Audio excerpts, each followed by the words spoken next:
என் ஆத்மா மேன்மை பாராட்டும்.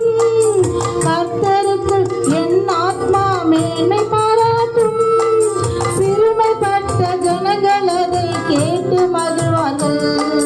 சிறுமைப்பட்ட ஜனங்கள் அதை கேட்டு மகிழ்வார்கள். கர்த்தரை நான் எக்காலமும் ஸ்தோத்தரிப்பேனே. அவர் துதிகள் எப்போதும் வாயிலில் இருக்கும். எளியவனை என்றும் அவர் மறப்பதில்லையே. நம்பினோரை ஒருபோதும் கைவிடுவதில்லையே. எளியவனை என்றும் அவர் மறப்பதில்லையே.